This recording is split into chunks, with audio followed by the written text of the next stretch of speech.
สบายดีสบายดีทุกคนสบายดีปาลุงสบายดีมาพบมาเจอแมงเดือนแล้วมาพบมาเจอแมงเดือนอาเพิ่งบรรยากาศตลาดบ้านแม่น้องเดือนบ้านนากระทิงเมืองอัศพรแข่งสวรรค์ในเขตเด้อปาลุงฝากติดตามแมงเดือนนะฝากเป็นกำลังใจแมงเดือนนะพากันไปเลาะตลาดตอนเช้าๆตอนนี้ก็6 โมงนะทุกคนตลาดบ้านแม่น้องเดือนเองเด้อทุกคนก็เป็นยังในขายแค่คนหลายแห้งไม่นี่นะฝากติดตามแมงเดือนนะฝากเป็นกำลังใจหน่อยเด้อทุกคนเข้าเว้ยก็แช่อดนุ่งรถอะกี้มอมในถูกกับกลับมาลาดใดอดหนึ่งกี้อันกระตาคุกกับตัวดังเลยอันเคร่เราจะกับมอมคุกอะมุกจังอย่างนั้นแหล่ไหนวะเจี๊ยบไปlàm chip ở cái nè tê ở cái nèไปlàm chip nô bạn lo đóng gan mẹ rồi ơi chiều cho ta nghỉ rồi được sư phải tù phần nữa thôi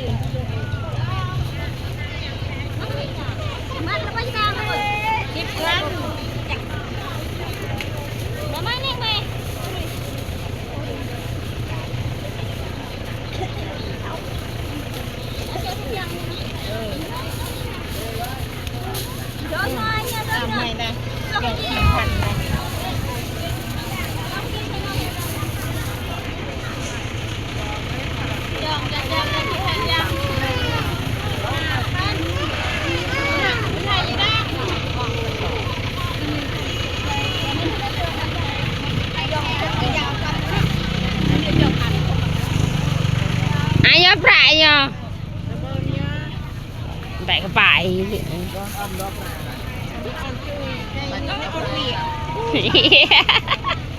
Pre cáiคือพอเลยเปรย์มัมเจอมากไม่มาแรกก็ชิหน่วยหน่วยช่างเปรย์ครับเปรย์ครับ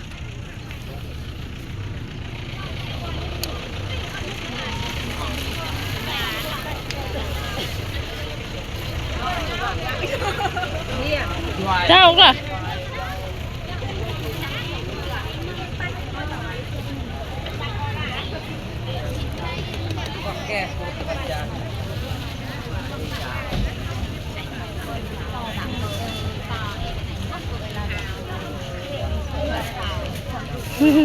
จังเจ้า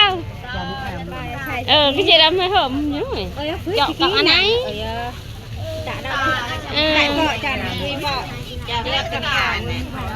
khởi tòe lông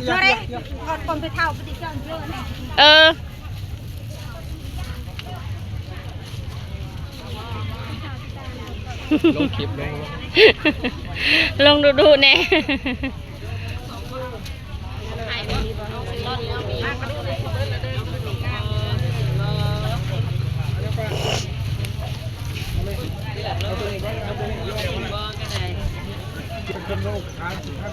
bố mày khổ anh rộng nào để tôi không chặt rồi khổ chứ đen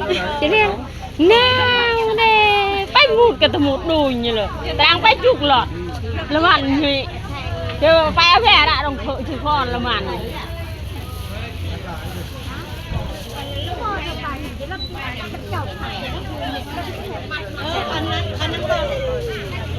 đâu nên là tạm rồi gì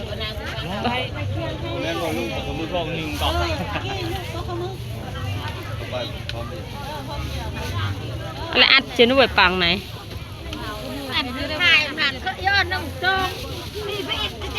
con khoai ôi mình ăn buồn nuôi ngày lọ chân bay plon chìl cái tệ ơi mẹ chẹt nưng ơi nưng cái bác không buồn chọn hao ơi bác tốt thật cháy thật chứ phụ cái mầm này pre lo lười này pre khăn cô chỉ nhờ pre chu có đồng ní đấy đâu khăn cô chỉ nhờ pre khúc lắc lo lười đây cho có bằng khỏi gì nhà ta bậc trên ไม่ได้เลยจะไม่แชกประน้องเพเตะเขาตะบนประไงเลยจองเราก็จนตะบนเขาตายไปแล้วนี่ก่อนในประปลิดอดเนี่ยเขากำนี่จนอกตรังนิวตาเดินคงมาประกาศเลยตาไปแล้วจะอยู่ไงเหลือไหนที่จีดเหลือไหนปุ่งเหี่ยวมันยาวก็โดยตะบนจ่าบุกฉินน่ะขับใจสู้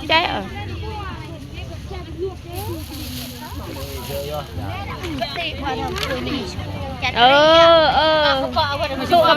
ปอจุกีเต้คู่กับปอจุกีเต้ตายจะเหิมไหมหาแรกก็วิธีมันตัวก็วิธีการร้องใหม่นั่นนางเอกอ่ะ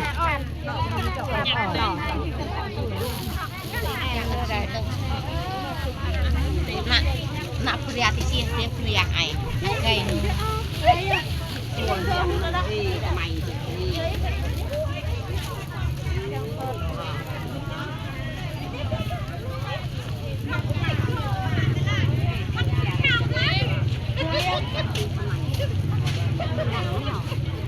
ลังคืออย่าง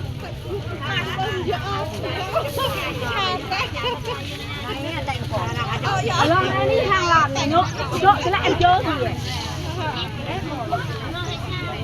ว่างแต่อะไรแป้งชู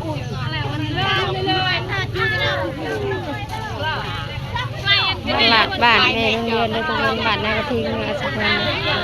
แค่คนหลายอยู่ทุกคนไปซื้อผักก่อนตัวนี้มันกล่อมหันแรกกันไหนบัตรอะไรเนี่ยบัตรห้างบัตรอีแตงอีออกบัตรอีช่อยเชื่อไหนล่างแล้วไหนเจ้าอะไรดิเจ้าละมุกตลาดก็ดักต่อไปมักชิดอะไรอีตรึมในอะไรกล่ออะไรอีตรึมในอะไรเบย์บัวคุยคนอีกันจูแต่อีบัวนางเอกคุยนางเอกบัวก็ไทยจีนางเอกวะเชฟพันน่ะเชฟเลือหากล่ะเชฟพอจ่าเทจุ่มแรกกันไหนไม่กี่เขาจองเจิมไปเท่าตะแวนมัดหาพันนี่เจอ